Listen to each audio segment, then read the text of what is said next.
Bonjour les amis, j'espère que vous allez bien. On va lire toute la Bible. Mamie, toute la Bible? Ben non, on la lira pas toute aujourd'hui, on va les lire une à la fois. Et je vais te poser 3 questions. Alors écoute bien l'histoire. Et on va terminer en priant ensemble. Alors, es-tu prêt? On commence. Allô, allô, ça va bien?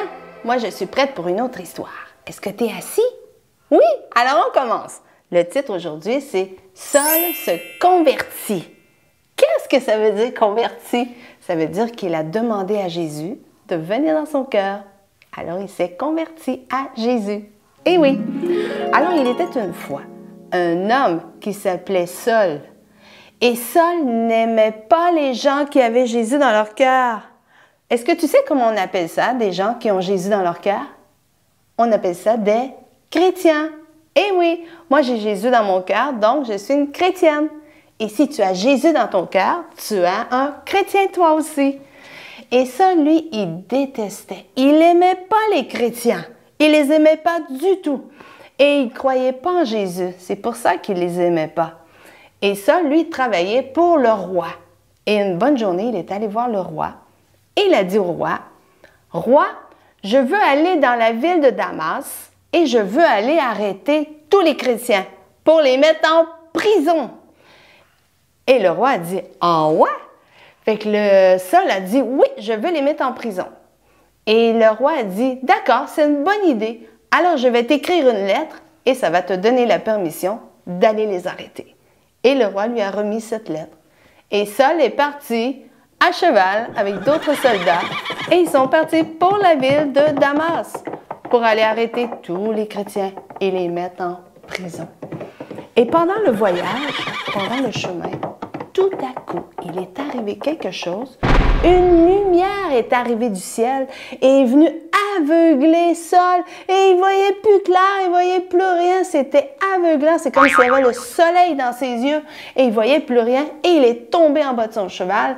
Et là, il a entendu une voix qui était dans la lumière. Et cette voix a dit, « Je suis Jésus, celui à qui tu veux faire du mal. » Il ne faut pas que tu fasses du mal aux chrétiens parce que je suis Jésus et ils me suivent. Et ça, lui, il pensait que Jésus n'existait pas. Il pensait que c'était pas vrai, cette histoire-là. Et là, il a vu que Jésus était vrai, qu'il était vivant, qu'il existait. Alors Saul a dit, « Pardon, Seigneur. » Et Jésus lui a dit, « Maintenant, tu vas être aveugle à cause de la grosse lumière que tu as eue dans tes yeux. Tu ne verras plus rien. Mais va là-bas, à Damas, et tu vas rencontrer quelqu'un qui s'appelle Ananias. Et Ananias va prier pour toi pour que tu retrouves la vue afin que tu puisses voir. Et aussi, je vais changer ton nom.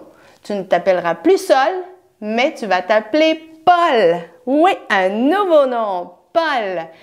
Alors, Paul s'est levé de son cheval, mais il ne voyait rien. Donc, il ne s'est pas levé de son cheval. C'est trop drôle, je me suis trompée. Il s'est levé de terre et il ne voyait plus rien. Donc, les soldats l'ont aidé à embarquer sur son cheval. Et ils sont partis, ils ont continué la route et ils ont arrivé à Damas. Et quand Paul est arrivé à Damas, eh bien, il cherchait Ananias partout parce qu'il voulait voir, il voulait être guéri. Jésus lui avait dit d'aller voir cet homme. Et il demandait partout, « Où est Ananias? Est-ce que quelqu'un connaît Ananias? » Et probablement que les soldats l'ont aidé aussi pour trouver cet endroit parce que Paul ne voyait plus rien. Et il a trouvé Ananias. Alors il est arrivé devant sa maison, il a cogné à sa porte, tac, tac, tac. Ananias a ouvert la porte et il est sorti et il lui a parlé. Il a dit, « Oui, que voulez-vous, monsieur? » Et Paul lui a dit, « Tu es Ananias? » Ananias a dit, « Oui, c'est moi. » Et il a dit, « Jésus m'a dit que tu vas prier pour moi pour que je puisse voir clair et que tu vas m'aider. » Et Ananias a dit, « Eh oui, c'est moi. Jésus me l'a dit à moi aussi que je devais prier pour toi. » Et Ananias a prié pour Paul. Et Paul, tout d'un coup, il a vu clair. Ses yeux ont été guéris. Il a vu clair. Il voyait bien. Et Ananias s'est occupé de Paul pour qu'il puisse grandir. Et il a commencé à lui expliquer la Bible et à lui parler de Jésus. Parce que Paul ne connaissait pas l'histoire de Jésus. Et Ananias a commencé à lui raconter cette histoire. Et Paul, après un certain temps, lorsqu'il a commencé à grandir dans sa foi, lorsqu'il a commencé à comprendre la Bible et à connaître l'histoire de Jésus, eh bien, il a commencé à parler de Jésus partout où il allait. Il est devenu un chrétien lui aussi, parce qu'il a demandé à Jésus de venir dans son cœur. Il est devenu chrétien et il parlait de Jésus partout où il allait. Alors, il est allé dans une ville, il parlait de Jésus à plein de gens, et il y a des gens qui demandaient à Jésus de venir dans leur cœur.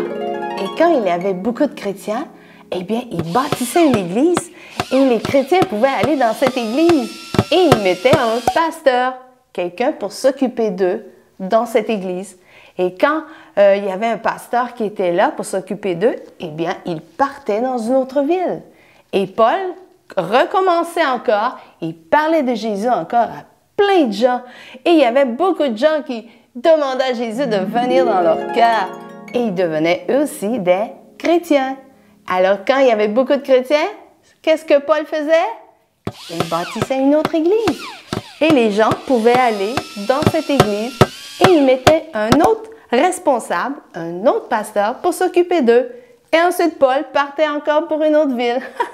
C'est ce qu'il faisait. Avant d'avoir Jésus dans son cœur, il travaillait pour le roi. Mais quand Jésus est venu dans son cœur, il a changé de travail. Il est devenu un prédicateur. Qu'est-ce que c'est? C'est quelqu'un qui parle de Jésus devant plein de gens. Et c'est ce qu'il est devenu, un prédicateur. Et c'est ce qu'il a fait durant toute sa vie. Wow, quelle belle histoire! Et Paul a fait beaucoup d'églises comme ça. Une belle histoire, hein? Alors, je vais te poser 3 questions maintenant. Ma première question. Qu'est-ce que Saul faisait avant d'avoir Jésus dans son cœur? Qu'est-ce qu'il faisait? Il arrêtait les chrétiens pour les mettre en prison. Ouais, bravo! Ma deuxième question. Comment s'appelait celui qui a prié pour les yeux de Saul? Comment s'appelait-il? Te souviens-tu de son nom? Il s'appelait Ananias. Ouais, bravo! Ma troisième question. Dieu a changé le nom de Saul. Quel nom lui a-t-il donné? T'en souviens-tu? Il lui a donné le nom de Paul. Ouais, bravo! Tu as bien réussi à répondre à mes questions. Donc, on voit dans notre histoire que Paul travaillait pour le roi. Il arrêtait les chrétiens pour les mettre en prison.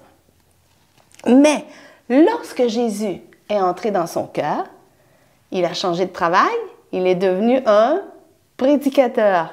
Ça veut dire quelqu'un qui parle de Jésus. Il était un peu comme quand tu vas dans une église, il y a quelqu'un en avant qui parle de Jésus. On appelle ça un prédicateur ou un pasteur. Et c'est ce que Paul est devenu. Est-ce que Dieu veut que je sois un pasteur moi aussi lorsque je serai grand? Je sais pas. Peut-être. Peut-être que Dieu veut que tu sois un docteur ou peut-être un professeur d'école ou peut-être que Dieu veut que tu sois un mécanicien pour réparer des voitures ou un pompier pour éteindre les feux. Je ne sais pas ce que Dieu veut que tu fasses lorsque tu vas être grand. Et toi, est-ce que tu sais? Lorsque tu seras une grande personne, qu'est-ce que tu feras comme travail? Tu ne sais pas encore, hein? Eh bien, on peut faire une chose aujourd'hui. On va prier ensemble et on va demander à Dieu qu'il te montre et qu'il te conduise dans le bon travail lorsque tu seras une grande personne. C'est une bonne idée, hein? Alors, c'est ce qu'on va faire ensemble.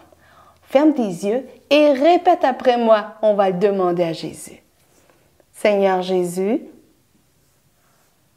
aide-moi, conduis-moi, montre-moi quel travail que je dois faire lorsque je serai une grande personne. Montre-moi, Seigneur, pour que je puisse faire le bon choix. Merci, Seigneur, de me conduire et de me montrer ce que je devrais faire lorsque je serai une grande personne. Merci, Jésus. Je sais que tu vas le faire. Merci, Seigneur. Et c'est dans le nom de Jésus que nous prions. Amen. Alors là-dessus, je te laisse. Je te donne un gros bisou. Et on se revoit dans une prochaine histoire. Bye bye!